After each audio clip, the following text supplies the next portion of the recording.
Kata Nabi kepada Jibril, apa itu wahai Jibril? Kata Jibril, itulah dunia. Dunia sudah tua, tapi dia tetap juga ingin menampakkan dirinya muda. Dunia ini sudah tua, tak lama lagi akan hancur binasa. Idza sama'um fatarat, langit terbelah. Wa idzal kawakibun tasarat, planet-planet akan hancur berkeping. Wa idzal biharu fujirat, lautan akan meletup naik ke darat, hancur semuanya. Wa idzal quburu bu'athirat, dan kubur akan dibangkitkan. Semua yang ada di dalam tanah ini akan bangkit. Alimat nafsum ma qaddamat wa akharat.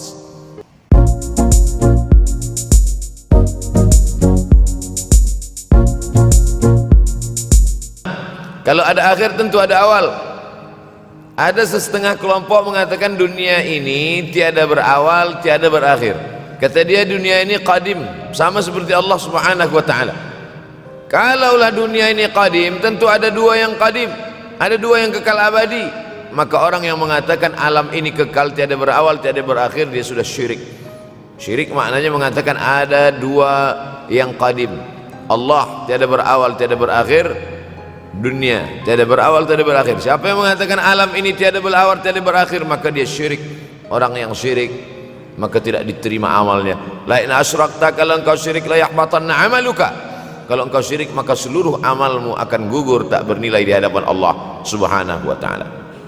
Ini yang menjadi tajuk kita subuh ini. Sama-sama percaya bahwa dunia akan berakhir. Yahudi mengatakan dunia akan berakhir, akan kiamat. Nasrani mengatakan dunia pun akan berakhir, hancur, akan kiamat. Bagaimana dengan Islam?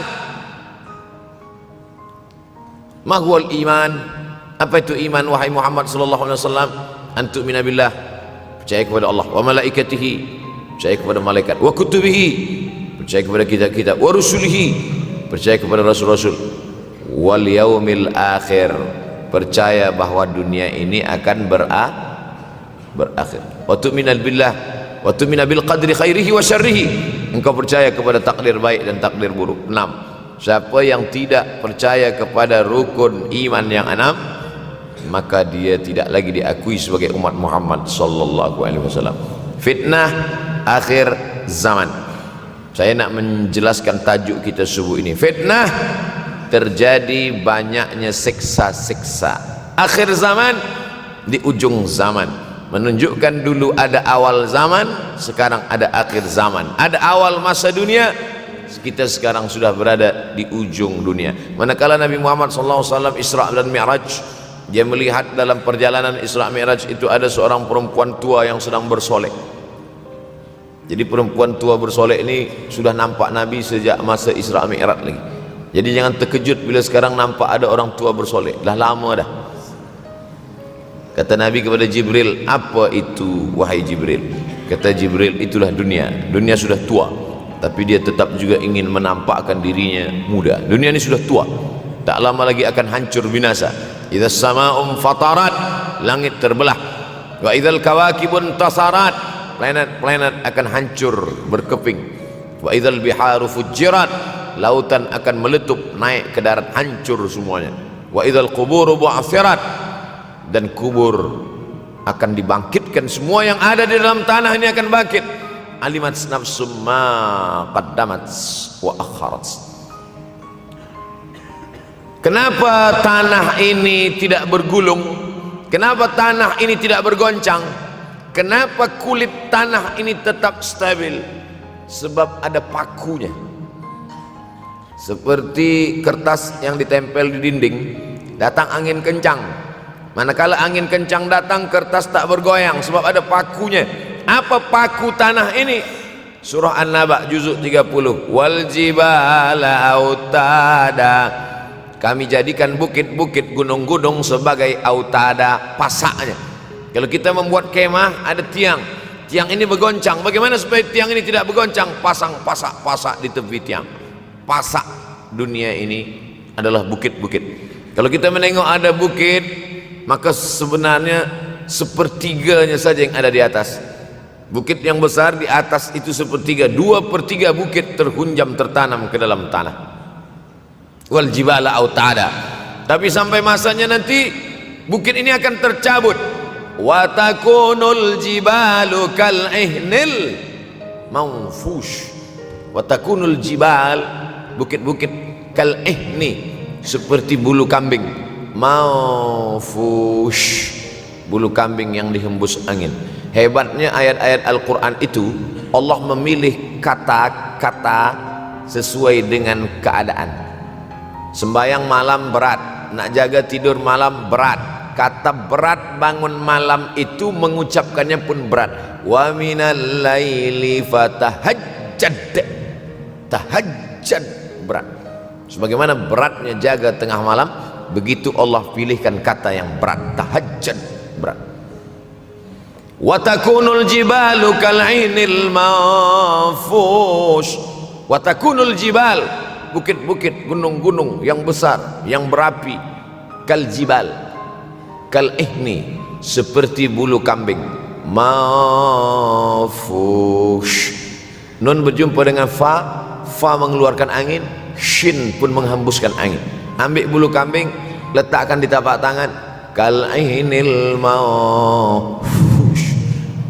Sebagaimana terbangnya bulu kambing dari tapak yang dihembus angin, begitulah gunung-gunung akan tercabut.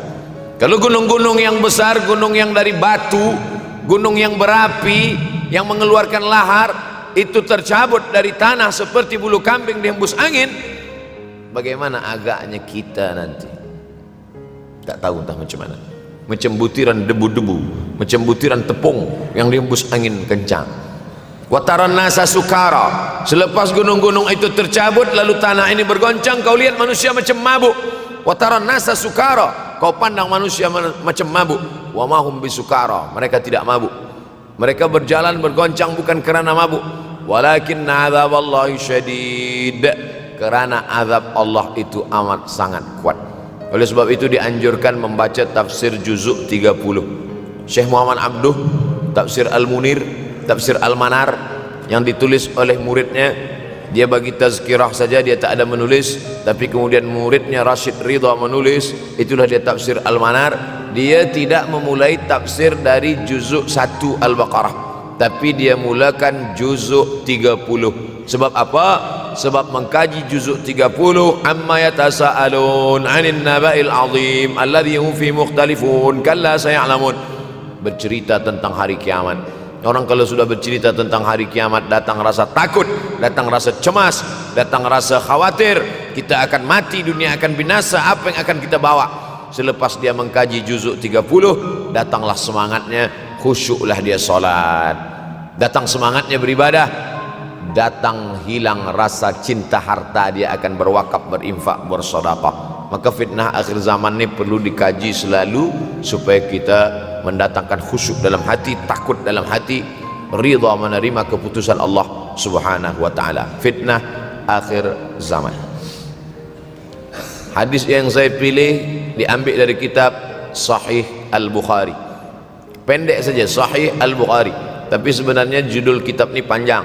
Al-Jami' As-Sahih Al-Musnad Al-Mukhtasar min umuri Rasulullah SAW wa sunanihi wa ayyami. 7. Disebut dia Al-Jami' kerana dia mencakup 3 aspek: akidah, ibadah, akhlak.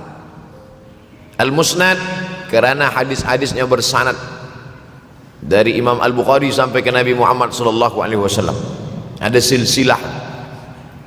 Al-Mukhtasar kerana dia ringkasan, 7.275 hadis sahaja, padahal hadis Nabi banyak, maka dia ringkaskan, dia kecilkan menjadi 7.275 hadis.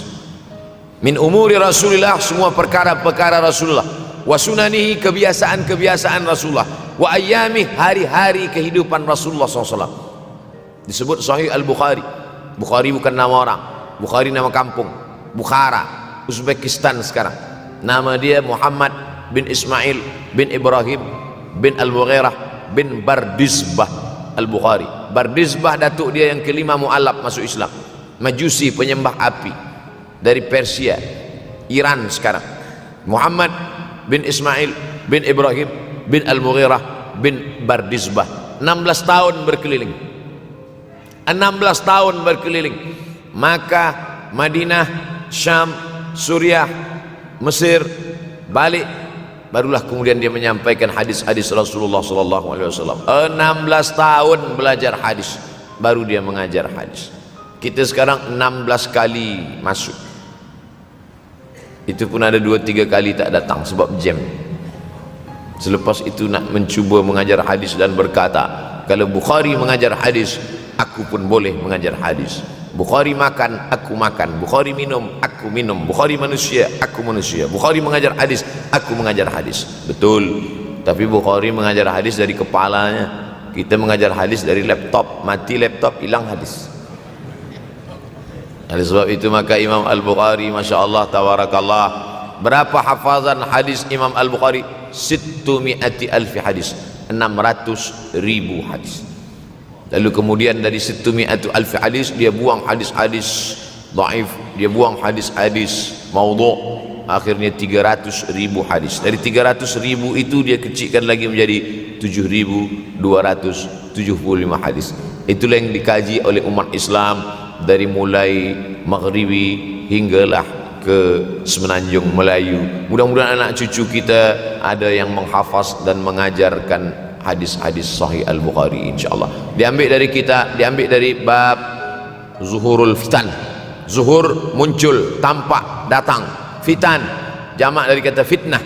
Fitnah 1, 2 fitnatan, 3 fitan. Diriwayatkan dari as-sahabi al-jalil, sahabat yang mulia bernama Abdurrahman, ayahnya Sakhar, kampungnya Dus. Nama lengkapnya Abdurrahman bin Sakhar ad-Dusi. Kerana selalu membawa kucing dipanggil Abu Hurairah. Nabi memanggil dia, ya Abahir, wahai bapa kucing. Ya Abahir, wahai engkau orang yang selalu membawa kucing. Hatinya lembut, tak sampai hati dia menengok ada kucing tak makan, dia bagi makan. Abu Hurairah radhiyallahu anhu. Apa kata Abu Hurairah radhiyallahu anhu? Aku mendengar Nabi SAW bersabda, di antara tanda-tanda dekatnya hari kiamat itu adalah, dalam hadis ini ada 5. Yang pertama, yataqarabuz zaman. Zaman, masa, waktu makin pendek, makin singkat, makin tak terasa. Dulu nampak budak-budak, sekarang sudah jadi mak budak-budak. Dulu nampaknya lama zaman masa ini, sekarang cepat saja. Dari pagi ke petang, petang ke pagi, pagi ke petang, petang ke pagi. Bahkan sekarang ada pula orang yang tak tahu petang, tak tahu pagi. Pagi tidur, petang tidur. Tak terasa saya ini sudah 8 kali datang ke Kuala Lumpur. Awal-awal sekali 2014, 2015, 16, 17, 18, 19, 20. Sudah kali yang ke-7. Saya datang setahun sekali saja, setiap bulan Februari. Bulan Februari datang, rupanya dah yang ke-7 kali bulan Februari. Ini saya bagi tahu supaya kita semua faham. Saya datang bulan Februari, supaya tak datang balik, datang balik, datang balik, datang balik. Sekali datang dari tarikh 2 hingga 9, pusing, pusing, pusing, pusing, balik. Rupanya sudah kali ke-7, ke-8 kali datang menyampaikan tazkirah. Tak terasa. Dulu saya datang kemari belajar di UKM tahun 2003. Sekarang sudah 2020, 17 tahun. Tak terasa. Yataqarabuz zaman. Tanda-tanda kiamat, fitnah akhir zaman sudah dekat adalah yataqarabuz zaman, kata Nabi SAW. Waktu tak terasa. Tak terasa. Tak terasa dah engkau dah datang aja. Tak terasa waktu begitu cepat, engkau sudah datang saja nak menagih hutang, kata. Orang berhutang ni pun rupanya tak terasa juga orang datang. Yang memberi pinjaman pula terasa lama betul. Apakah beza antara 5 minit dulu dengan 5 minit sekarang? Sama. Apakah beza antara 24 hours, 24 jam dulu dengan 24 jam zaman Nabi dengan 24 jam zaman sekarang? Sama. Tak ada beza. Mataharinya sama, bulannya sama, buminya sama. Yang berkeliling mengelilingi matahari sama. Apa yang membuat berbeza? Apa yang membuat zaman itu yataqarabuz zaman? Ada hal-hal yang membuat kita sibuk. Dulu tak ada google.com, dulu tak ada Facebook, dulu tak ada Twitter, dulu tak ada BBM, dulu tak ada Instagram. Sekarang waktu habis. Bila kita tanya orang mana yang lebih lama, 5 minit atau 50 menit, semuanya sepakat mengatakan 50 menit lama, 5 minit kejap. Saya tanya 2 kali, pelajar-pelajar, penuntut-penuntut, mana yang lebih lama, 5 menit atau 50 menit? Semuanya berkata 50 menit lebih lama daripada 5 menit. Lepas itu saya balik, mana yang lebih lama? 5 menit menunggu azan maghrib bulan puasa, 50 menit status FB, Instagram. Oh, lebih lama 5 menit menunggu azan maghrib. 5 menit menunggu azan maghrib bulan puasa macam-macam mati jam. 50 menit hilang waktu tak terasa. Itu menunjukkan hadis Nabi itu, saya semakin saya baca hadis Nabi makin kuat keyakinan saya, makin kuat iman saya, makin hilang keraguan saya bahwa yang berbicara ini bukan manusia biasa, tapi dia dapat wahyu dari Allah. Wa ma yantiqu anil hawa in huwa illa wahyun yuha, melainkan wahyu dari Allah Subhanahu wa taala. Yataqarabuz zaman, masa begitu cepat berlalu tak terasa. Sebulan seperti sepekan, sepekan seperti sehari, sehari seperti sesaat. Akhirnya kita pun kehilangan waktu, habis. Saya Ustaz Abdul Somad, memang zaman ini tak terasa cepat betul. Rasa-rasa kejap dah bulan Ramadan, tak terasa baru saja Idul Fitri dah masuk pula lagi. Masya Allah, begitu cepatnya masa berlalu. Maka jangan sampai saya semakin saya baca hadis ini semakin kuat keyakinan saya bahwa Nabi Muhammad sallallahu alaihi wasallam mendapat wahyu dari Allah Subhanahu wa taala, semakin kuat keyakinan dan keimanan. Kenapa? Seandainya Nabi berkata zaman nanti di akhir zaman itu semakin cepat, semakin dekat, semakin berlalu tak terasa, tapi kemudian zaman yang kita lalui tak sama seperti yang dikatakan Nabi. Mungkin datang juga keraguan dalam hati, betulkah ini? Tapi ternyata 1441 tahun lampau, 1440 tahun yang lalu Nabi mengatakan, dan hari ini terbukti zaman begitu cepat berlalu. Masya Allah, tabarakallah. Hari inilah ditemukan internet, hari ini datang television, hari ini datang WhatsApp, hari ini datang yang melalaikan kita daripada Allah Subhanahu wa taala, sehingga waktu datang sembang-sembang, cerita-cerita, tengok ini, update ini, tulis ini, tengok ini, pandang ini, habis waktu berlalu. Padahal waktu inilah yang akan ditanya oleh Allah Subhanahu wa taala. 6 kali Allah bersumpah demi waktu. Terbit fajar, wal fajri wa layalin nashr, masuk waktu subuh. Was subhi idza tanaffas, masuk waktu duha. Wad duha wal laili idza saja, masuk waktu siang. Wan nahari idza tajalla, masuk waktu asar. Wal asri innal insana lafi khusr, masuk waktu malam. 2 kali Allah bersumpah demi waktu malam. Wal laili idza saja wal laili idza yaghsha. Kenapa hadis ini yang Ustaz bahaskan? Kami nak mendengar hadis tentang Dajjal dah lahir atau belum? Dajjal dah hadir. Mana bukti Dajjal dah hadir? Kurma bisan tidak lagi berbuah. Bila kurma bisan tidak berbuah, Dajjal dah nak datang. Kurma bisan sekarang sudah berkurang, tak berbuah. Lalu kemudian apa lagi? Ain Zughar, mata air dari Ain Zughar sudah kering, sudah kering. Oleh sebab itu, tapi manakala dulu datang Habib Umar bin Hafiz, saya hadir majelis itu, adalah seorang bertanya, Habib, ya, Imam Mahdi dah lahir atau belum? Saya tengok Habib menjawab, sepertinya dia macam tak suka pertanyaan. Kata dia, kita tak perlu mencari-cari dia dah lahir atau belum, kampung dia di mana, dia lahir di hospital mana, dia tak perlu. Yang perlu kita siapkan adalah iman dan takwa pengetahuan kita, supaya kita jangan sampai terkecoh, supaya kita boleh membezakan mana hak, mana batil, mana betul, mana salah, mana lurus, mana bengkok, mana hitam, mana putih. Sehingga dengan istiqomahnya kita beribadah ini, kita boleh membezakan mana Al-Masih yang original, yang asli, mana Al-Masih Ad-Dajjal. Makanya tadi sebelum salam kita berkata, Allahumma inni a'udzubika min azabi jahannam wa min azabil qabri wa min fitnatil mahya wal mamat wa min syarri fitnatil masihid Dajjal. Membaca, menghafaz 10 ayat di awal surah Al-Kahfi. Siapa yang menghafaz 10 awal ayat, hadis lain mengatakan 10 akhir, 10 awal 10 akhir, elok dua-duanya. Tapi Masya Allah, tabarakallah, anak-anak kita yang pakai jubah, pakai sorban putih ini daripada tahfiz Quran. Mereka tidak hanya menghafaz 10 awal 10 ujung, dari awal sampai ujung dia hafaz 30 juzuk dia hafaz. Mudah-mudahan anak-anak kita penghafaz Al-Quran. Allahumma ja'al abna'ana wa banatina min huffazil Quran wal hafizat. Jadikan anak-anak kami menjadi para penghafaz Al-Quran ya Allah, supaya selamat dia daripada fitnah Al-Masih Ad-Dajjal. Tapi saya pilihkan hadis tentang yang 5 ini. Dengan 5 ini kalau kita amalkan, insya Allah Allah akan selamatkan kita dari fitnah akhir zaman ini. Yang pertama, manfaatkan waktu, kerana waktu di akhir zaman ini yataqarabuz zaman, kerana waktu semakin dekat tak terasa hilang berlalu. Maka isilah waktu ini dengan ibadah.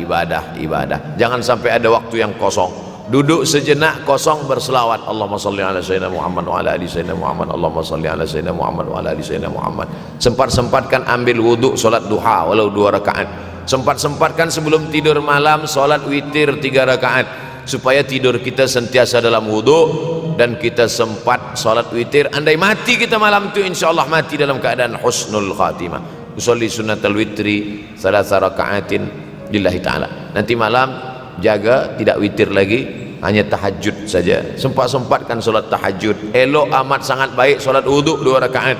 Usolli sunnatal wuduk rakaatain lillahi ta'ala. Selepas solat wuduk solat sunat taubat. Usolli sunnatat taubat rakaatain lillahi ta'ala. Selepas solat sunat taubat solat sunat hajat.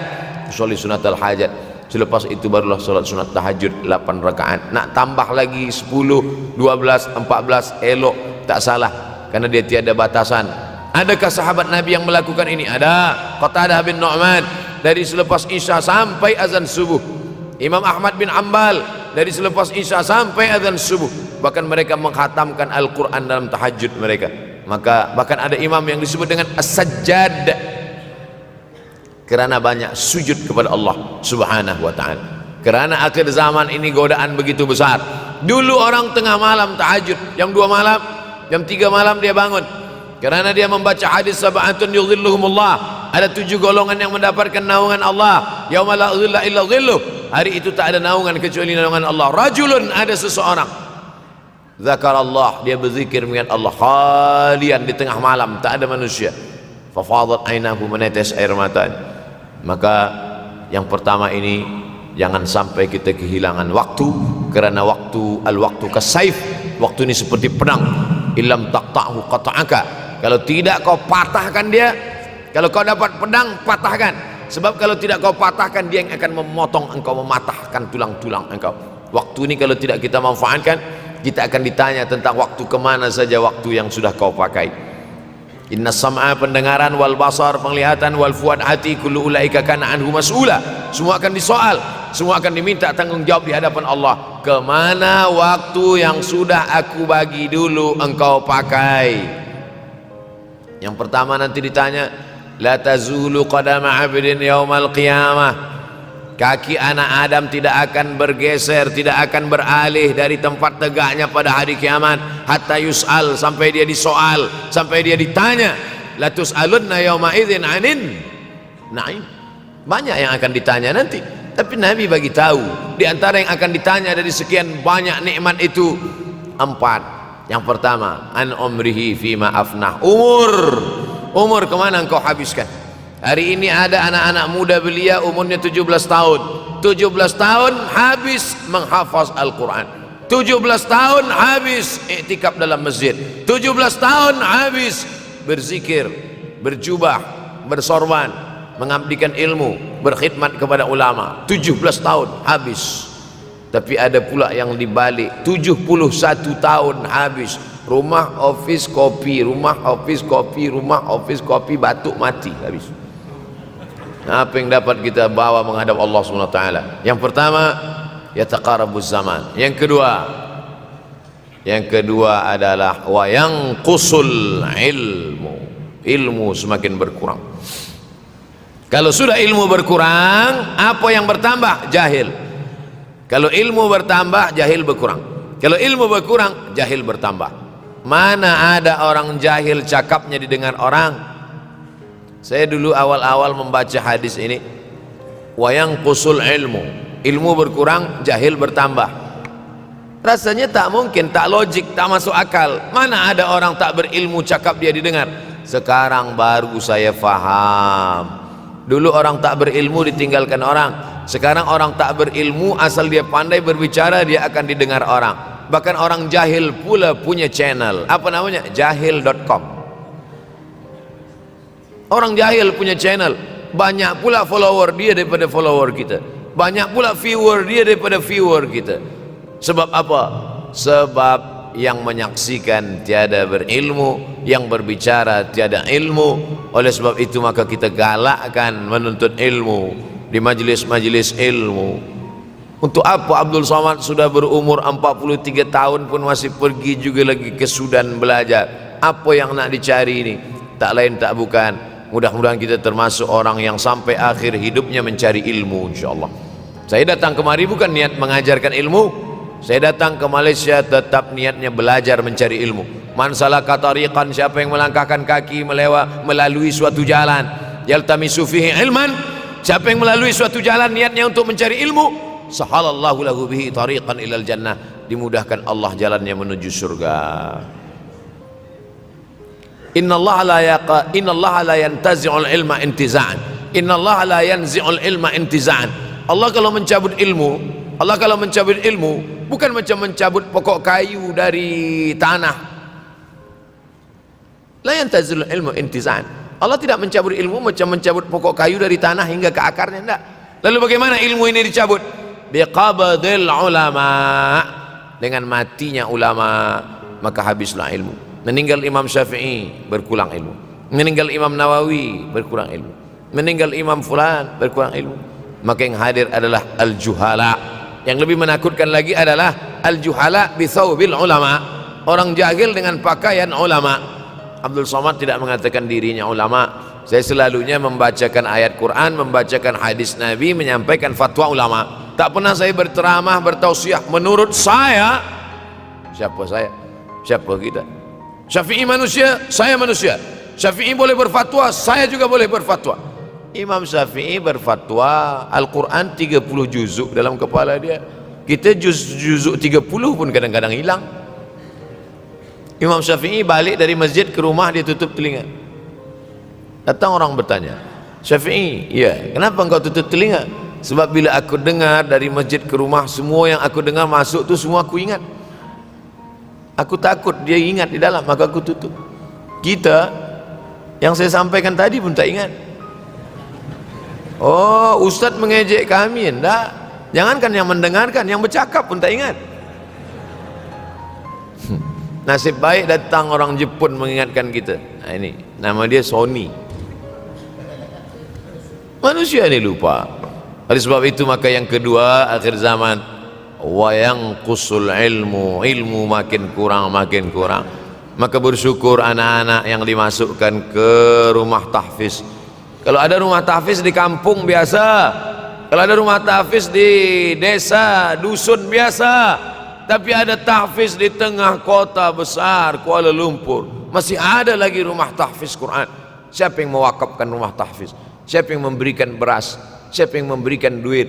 Siapa yang memberikan belanja? Siapa yang mengirimkan ustaz? Masya Allah, tabarakallah. Maka ini semua mudah-mudahan kita istiqamah semuanya insyaAllah. Supaya apa? Supaya lahirlah anak-anak kita yang alim, berilmu. Karena ini makin banyak orang jahil, alftau bi ghairi ilmin, memberikan tazkirah, fatwa tanpa ilmu. Dhalla wa adalla, dhallu wa adallu, sesat, menyesatkan. Kalau setakat sesat saja, ini sudahlah sesat, menyesatkan. Na'udzubillah. Masuk yang ketiga. Yang ketiga adalah wa yanqusul ilmu, setelah habisnya ilmu ini semua dicabut oleh Allah Subhanahu wa taala. Lalu kemudian setelah ilmu dicabut Allah Subhanahu wa taala, wa yulqas syuh. Wa may yuqashuh, sin dengan hak kecil. Wa may yuqashuh nafsihi fa ulaika humul muflihun. Siapa yang selamat daripada sifat syuh, itulah orang yang beruntung. Hayya 'alal falah, mari kita menuju keberuntungan, kemenangan. Siapa orang yang menang? Selamat daripada sifat syuh. Ada orang menerjemahkan syuh ini pelit, bakhil. Bakhil ada yang lebih parah daripada bakhil. Syuh. Bakhil ini, bakhil tidak ingin memberikan uangnya untuk orang lain. Itu bakhil. Dia ada uang 10 ringgit, uang itu hanya dia makan saja, dia tak mau walaupun setengah sen kepada orang lain. Itu namanya bakhil. Kalau syuh ini, duit dia simpan, duit orang pula dia makan. Nah, itu syuh. Jadi lebih parah lagi. Oleh sebab itu, kalau sudah ilmu ini dicabut, orang menjadi jahil, maka datang penyakit syuh yang ketiga. Apa itu syuh? Hubbud dunya, hubbul mal, wa tuhibbul mala hubban jamma. Engkau sayang kepada harta amat sangat sayang. Dia pegang semuanya sampai tak meleleh, tak menetes walaupun satu tetes. Akhirnya mereka inilah pendusta-pendusta agama. Ara'aital ladzi yukadzibu biddin. Tahukah kamu siapa itu yang mendustakan agama? Fadzalikal ladzi yad'ul yatim. Mereka itu yang membiarkan anak yatim. Wala yahuddu ala ta'amil miskin. Dia tidak mempedulikan makanan orang miskin. Sebab apa? Bukan sebab tak ada harta, sebab syuh. Kenapa syuh? Sebab tak ada ilmu. Tak ada ilmu tentang akhirat. Dia pegang, dia pegang, dia pegang, dia simpan, mati, habis. Yang dia bawa hanyalah 1, 2, 3 helai kain kafan saja. Itulah mengapa Sultan Turki, Sultan Muhammad Al-Fatih, Sultan Abdul Hamid, coba tengok gambar Sultan Muhammad Al-Fatih, Sultan Abdul Hamid Turki dulu. Sorban dia besar-besar. Saya dulu terkejut, lama saya tengok, kenapa sorban orang Turki ini besar-besar. Lama-lama saya baca, rupanya sorban orang Turki itu kain kafan. Tuan-tuan balik dari sini beli kain kafan 2 meter, ikatkan kepala, bawa sembahyang supaya ingat mati. Bolehkah menyiapkan kain kafan? Baca kitab Tambihul Mughtarrin, peringatan bagi orang-orang yang tertipu. Di situ ditunjukkan banyak ulama, bahkan mereka menggali tanah di dalam rumahnya. Malam-malam dia tahajud, selepas tahajud dia duduk di dalam tanah itu supaya terasa bagaimana rasanya mati. Gali tanah 2 meter, masuk ke dalam. Tapi kalau nak buat itu kita saja dengan Allah. Jangan pula, banyak juga orang sekarang udah gali tanah masuk ke dalam, streaming pula. Hai guys, nak rasakan mata, mana boleh terasa. Kita saja masuk ke dalam, rasakan macam mana rasa. Sebab kalau cakap saja, marilah kita ingat mati, takutlah kita pada mati, kita tak tahu bagaimana rasa mati. Kalau nak merasakan bagaimana rasa mati, nanti kalau ada orang mati meninggal dunia, masuk kita ke dalam, kita sambut jenazah, kita letakkan, kita duduk, rasakan.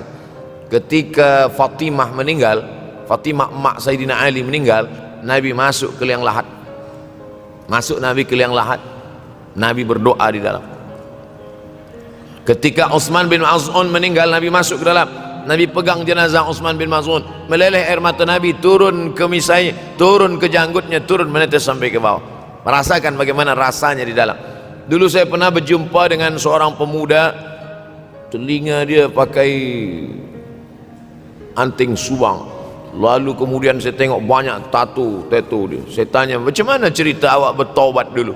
Mak saya meninggal, Ustaz Abdul Somad. Lepas tu saya tegak di tepi kubur. Macam ada yang menolak saya dari belakang, masuk saya ke dalam.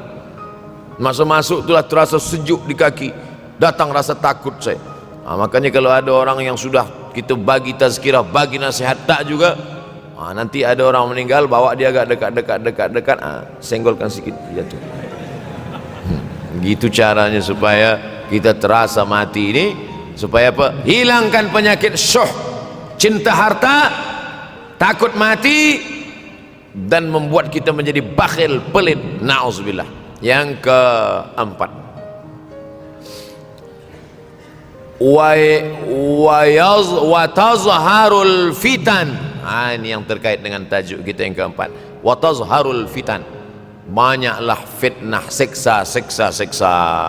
Dulu masa saya kelas 1 madrasah tahun 1990, berkumpullah kami bersama-sama dengan cikgu mengkaji masalah apa? Masalah Bosnia Herzegovina, mengamuk Slobodan Milosevic. menghancurkan umat Islam di Bosnia. Sampai ada yang meminta fatwa kepada Syekh Yusuf Al-Qardawi, bolehkah perempuan yang perempuan Bosnia yang dirogol tentara Serbia hamil, bolehkah dia menggugurkan anaknya? Kata Syekh Yusuf Qardawi, tak boleh. Maka dia biarkan saja anak itu lahir dan dia tidak dianggap berdosa karena ini sudah takdir Allah Subhanahu wa taala. Bagaimana mereka dibunuh? Maka makin banyaklah. Selepas Bosnia datang pula yang terjadi di Rohingya, di Uighur. Umat Islam berkumpullah, presiden-presiden negeri Islam di Kuala Lumpur. Erdogan datang, kumpul semuanya membahas bagaimana nak menolong Muslim Uighur. Rupanya umat Islam pun tak sanggup nak menolong. Apa yang boleh dilakukan di Uighur? Berdoalah umat Islam. Rupanya Allah kalau mau menolong mudah saja. Mudah saja Allah menolong. Tidak datang rudal skat, tidak datang tentera, tidak datang senjata, cukup datang corona, selesai. Allah Subhanahu wa taala, wa makaru wa makarallah. Mereka membuat tipu daya, Allah balas dengan tipu daya yang lain. In tansurullah, kalau kau tolong, ittaqu da'watal mazlum, takutlah kamu terhadap doa orang-orang yang teraniaya. Fa innahu laisa bainahu wa bainallahi hijab, karena di antara dia dengan Allah tak ada hijab sama sekali. Wa yakthurul wa tazharul fitan, banyaklah fitnah. Yang terakhir, yang kelima, wa yakthurul haraj. Wa yakthurul haraj, banyak terjadi haraj, kata Nabi. Sahabat pun bertanya, ya Rasulullah, wa mal haraj, apa haraj itu ya Rasulullah? Kata Nabi SAW, al haraj al qatlu, nanti di akhir zaman itu akan banyak pembunuhan. Dulu pun banyak juga pembunuhan, tapi tak banyak sekarang. Pembunuhan di Palestina sampai sekarang tak berakhir. Pembunuhan Rohingya tak berakhir. Pembunuhan di Uighur, pembunuhan. Dulu imam-imam masjid, imam salat tarawih dulu di Masjidil Haram, Allahumma ansuril Islam wal muslimina fi Palestin. Dulu satu aja. Selepas itu bertambah, Allahumma ansuril Islam wal muslimina fi Palestin wa Suriah. Selepas itu bertambah lagi, Allahumma ansuril Islam wal muslimina fi Palestin wa Suriah wal Yaman. Selepas itu bertambah wa Uighur wa, akhirnya wa fi kulli makan. Semakin bertambah. Oleh sebab itu maka ini di antara fitnah akhir zaman. Man lam yahtam bi amril muslimin falaysa minhum. Selepas kita kaji hadis ini, apa tujuan kita? Tujuan kita semakin menguatkan keyakinan, banyak-banyak beribadah, nasihatkan anak menantu, sahabat, jiran, tetangga supaya semakin istiqamah menjalankan syariat, rajin-rajin solat berjamaah, banyak-banyak berzikir, hatamkan Al-Quran, banyak-banyak berinfak, banyak-banyak bersedekah. Andai mati kita, insya Allah mati dalam keadaan husnul